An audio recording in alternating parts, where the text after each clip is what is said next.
Aklat ni Juan, Chapter 18, Tagalog. Pagkasabi ni Jesus ng mga ito, tumingala siya sa langit at kanyang sinabi, Ama, dumating na ang oras. Luwalhatiin mo ang iyong anak upang luwalhatiin kanya, sapagkat binigyan mo siya ng kapangyarihan sa lahat ng tao upang bigyan niya ng buhay na walang hanggan ang lahat ng ibinigay mo sa Kanya. At ito ang buhay na walang hanggan, ang makilala kanila na iisang tunay na Diyos at si Jesucristo na iyong isinugo. Inihayag ko dito sa lupa ang iyong kaluwalhatian. Natapos ko na ang ipinapagawa mo sa akin. Kaya Ama, ipagkaloob mo sa akin ngayon sa iyong harapan ang kaluwalhatiang taglay ko sa piling mo bago pa likhain ang sanlibutan. Ipinahayag ko na kung sino ka sa mga taong ibinigay mo sa akin mula sa sanlibutan.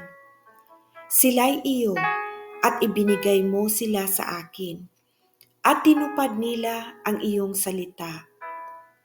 Alam na nila na ang lahat ng ibinigay mo sa akin ay mula sa iyo, dahil ibinigay ko sa kanila ang mga salitang ibinigay mo sa akin. At tinanggap nila, natitiyak nilang ako'y tunay na galing sa iyo, at naniniwala silang ikaw nga ang nagsugo sa akin. Idinadalangin ko sila. Hindi ang sanlibutang ito ang idinadalangin ko, kundi ang lahat ng ibinigay mo sa akin, sapagkat sila'y sa iyo. Ang lahat ng sa akin ay sa iyo, at ang lahat ng sa iyo ay sa akin. At naluluwalhati ako sa pamamagitan nila. At ngayon, ako'y papunta na sa iyo. Iniiwan ko na ang sanlibutang ito, ngunit sila ay nasa sanlibutan pa. Amang banal, ingatan mo po sila sa pamamagitan ng kapangyarihan ng iyong pangalan, ang pangalang ibinigay mo sa akin, upang kung paanong ikaw at ako ay iisa, gayon din naman sila'y maging isa. Habang kasama nila ako, iningatan ko sila sa pamamagitan ng kapangyarihan ng iyong pangalan, ang pangalang ibinigay mo sa akin. Pinangalagaan ko sila at walang napahamak sa kanila, maliban sa taong tiyak na mapapahamak upang matupad ang kasulatan. Ngunit ngayon, ako'y papunta na sa iyo, at sinasabi ko ito habang ako'y nasa sanlibutan pa, upang mapuspos sila ng aking kagalakan. Naibigay ko na sa kanila ang iyong salita, at kinabuutan sila ng sanlibutan, sapagkat hindi na sila taga-sanlibutan, tulad ko na hindi taga-sanlibutan. Hindi ko idinadalangin kunin mo sila sa sanlibutan, kundi iligtas mo sila sa masama. Hindi sila taga-sanlibutan, tulad ko na hindi rin taga-sanlibutan. Ibukod mo sila para sa iyo sa pamamagitan ng katotohanan. Ang salita mo ang katotohanan. Kung paanong isinugo mo ako sa sanlibutan, gayon din naman isinusugo ko sila sa sanlibutan.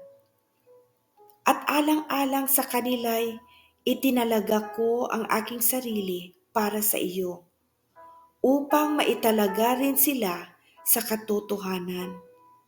Hindi lamang sila ang idinadalangin ko, kundi pati ang mga mananalig sa akin dahil sa kanilang pahayag. Ako'y nasa kanila at ikaw ay nasa akin, upang lubusan silang maging isa. Dahil dito, malalaman ng sanlibutan na isinugo mo ako at sila'y minamahal mo, katulad ng pagmamahal mo sa akin.